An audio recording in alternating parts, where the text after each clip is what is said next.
আসসালামু আলাইকুম, welcome to Julius kitchen. আশা করি সবাই ভালো আছেন। আলহামদুলিল্লাহ, আমরাও সবাই ভালো আছি। আজকে আমি দেখাবো নতুন আলু দিয়ে গরুর মাংসের ঝোল রেসিপি।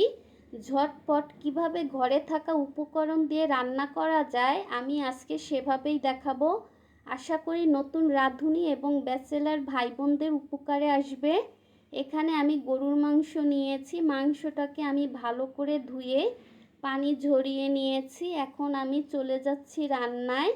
আমি প্যানে দিয়ে দিচ্ছি পরিমাণ মতো তেল। আমি সরিষার তেল দিচ্ছি, আপনারা যে কোনো রান্নার তেল দিতে পারবেন।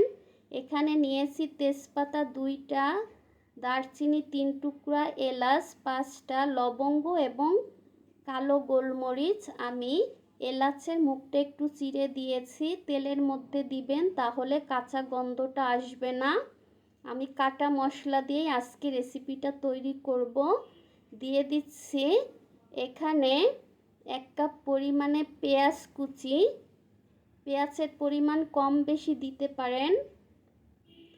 পেঁয়াজটাকে হালকা একটু ভেজে আমি এর মধ্যে দিয়ে দিব আদা রসুন পেস্ট 3 টেবিল চামচ পরিমাণে।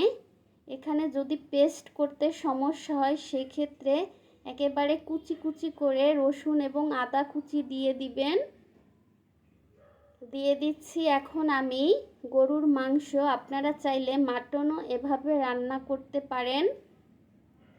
দিয়ে দিচ্ছি লবণ, আমি পরিমাণ মতো দিয়ে দিলাম।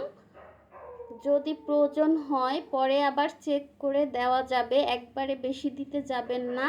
দিয়ে ঢেকে দিচ্ছি। মাংস থেকে পানি বের হওয়া পর্যন্ত অপেক্ষা করব। দেখুন মাংস থেকে অলরেডি পানি বের হয়ে গিয়েছে।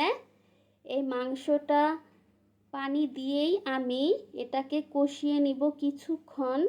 মাঝে মাঝে আমি নেড়ে চেড়ে দিব।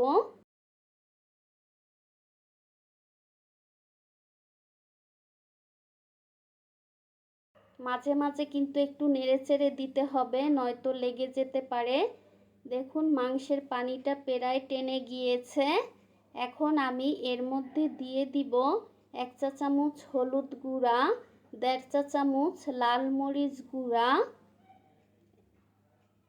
1 চা চামচ পরিমাণে ধনিয়া গুঁড়া এবং 1 চা চামচ পরিমাণে টালা বা ভাজা জিরা গুঁড়া। এখন ভালো করে মশলাটাকে আমি মিক্স করে দিচ্ছি। মশলা দেওয়ার পরে কিন্তু মাংসটা লেগে যাওয়ার চান্স থাকে, তাই ঘন ঘন নেড়েচেড়ে দিতে হবে। মিডিয়াম লো আছে এখন আমি মাংসটাকে কষিয়ে নিচ্ছি। খেয়াল রাখবেন যেন পুড়ে না যায়। পুড়ে গেলে কিন্তু যে কোনো রান্নার স্বাদ নষ্ট হয়ে যায়। আমি মিডিয়াম লো আঁচে রেখে এটাকে ভালো করে কষিয়ে নিব।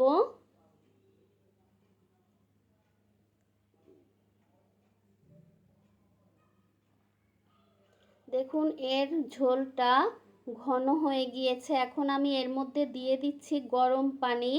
আমি অল্প অল্প গরম পানি দিব আর মাংসটাকে কষিয়ে নিব। একবারে পানি দিলে কিন্তু খেতে এতটা স্বাদ হয় না। আর যদি আমরা অল্প অল্প পানি দিয়ে মাংসটাকে কষিয়ে নেই তাহলে কিন্তু এর স্বাদ অনেক বেড়ে যায়।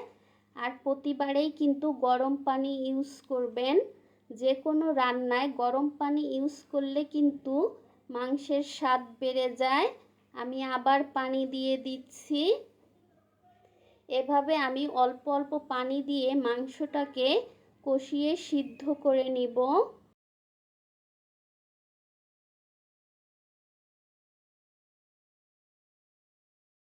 রেসিপি যদি ভালো লেগে থাকে লাইক কমেন্ট এবং শেয়ার করবেন ফ্যামিলি ফ্রেন্ডসদের সাথে এবং চ্যানেলটাকে সাবস্ক্রাইব করবেন। মাংসটা প্রায় সিদ্ধ হয়ে গিয়েছে। এখন আমি দিয়ে দিচ্ছি নতুন আলু। আমি খোসা ছাড়িয়ে পানিতে ভিজিয়ে রেখেছিলাম। এখানে একটা টিপস, আলু কিন্তু সব সময় খোসা ছাড়িয়ে ভিজিয়ে রাখবেন, নয়তো আলু কালো হয়ে যাবে। আলুগুলোকে আমি মিক্স করে আবার ঢেকে কষিয়ে নিব। ফিরে আসবো আলু সিদ্ধ হওয়ার পরে।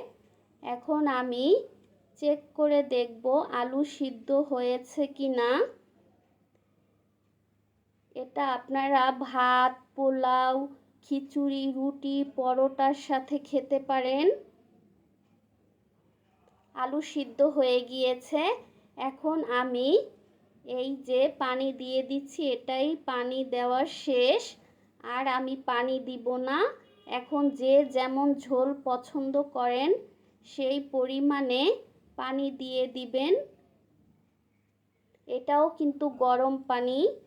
রান্নার প্রথম থেকে শেষ পর্যন্ত গরম পানি ইউজ করবেন। দিয়ে দিচ্ছি কাঁচামরিচ। যে যেমন ঝাল পছন্দ করেন সেই অনুসারে কাঁচামরিচ দিতে পারেন। এখন আমি ঢেকে এটাকে রান্না করে নিব। আমার রান্নাটা কিন্তু হয়ে গিয়েছে। রেসিপিটি দেখার জন্য সবাইকে অসংখ্য অসংখ্য ধন্যবাদ। যে যেখানে থাকেন ভালো থাকেন, সুস্থ থাকেন। আল্লাহ হাফেজ।